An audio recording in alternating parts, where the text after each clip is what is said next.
Dokumentet e publikuara së fundmi tregojnë se bashkëpunëtorët e Jeffrey Epstein planifikuan të fitonin akses në asetet shtetërore të ngrira të Libisë me mbështetje të mundshme nga ish zyrtar të inteligjencës britanike dhe izraelite.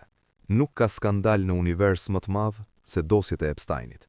Autoritetet amerikane kanë publikuar 3.5 milion faqe të klasifikuara sekrete lidhur me hetimet për ishullin e Epsteinit.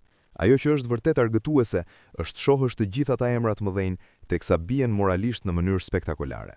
Trump e përmbysi gjithë skenën politike kundër kryetarit të Rezervës Federale, Jerome Powell, dhe propozoi një kandidat të ri për postin, Kevin Warsh, dhe kush rezultoni përmendur në dosjet e Epsteinit në një listë që përfshin 43 persona që morën pjesë në një fest të organizuar nga tutori dhe miliarderi amerikan që me shumë gjasa u eliminua brenda qelisë së tij, pikërisht Kevin Warsh.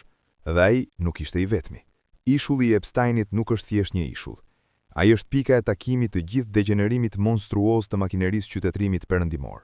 Një grumbullim kapitalist i jashtëzakonshëm dhe përqendrimi i pushtetit dhe pasurisë në duart e një pakice të vogël që zgjohet në mëngjes dhe vendos sanksione ndaj shteteve me justifikimin se janë të prapambetura, pushton territore sepse nuk ndjekin demokracinë perëndimore, dhe sulmon sisteme të tjera vlerash sepse sipas tyre nxisin prapambetje dhe pabarazi. Por në mbrëmje, të gjithë mblidhen në një ishull të krijuar jashtë çdo ligji, jashtë çdo norme, zakoni, vlere dhe morali, për të kryer akte ndaj të miturve të zhveshur nga çdo vullnet. Në prapasken qëndron një at i madh dhe një shtet i thellë amerikan që regjistron çdo lëvizje e çdo frymëmarrje të njerëzve që dihet se pas disa vitesh do të mbajnë poste të larta në qarqet e pushtetit amerikan dhe britanik, për t'i kontrolluar vendimet e tyre, sepse nuk lejohet të emërohet një zyrtar pa pasur një mëkat përmes të cilit mund të shantazhohet, dhe Epstein u ofroi këtë mundësi shtetit të thellë amerikan. Një ishull djallëzor ku ndodhin veprime që as vet iblisi nuk do t'i imagjinonte, ku biznesmenët dhe zyrtarët joshen me vullnet të plot, dhe ti, njeri i padukshëm, ndiz regjistrimin sepse çdo kaset do të vinë një ditë për t'u përdorur dhe për të nxjerrë përfitime prej saj. Mbajeni mend emrat dhe fytyrat e tyre.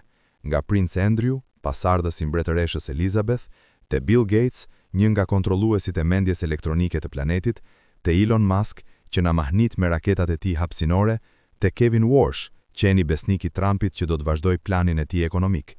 Dhe ditët do të na befasojnë me qindra emra të tjerë të njerëzve që deri dje predikonin demokraci dhe liri, ndërsa sot zbulohet se ishin me turina morale në trahët e vajzave të Epsteinit.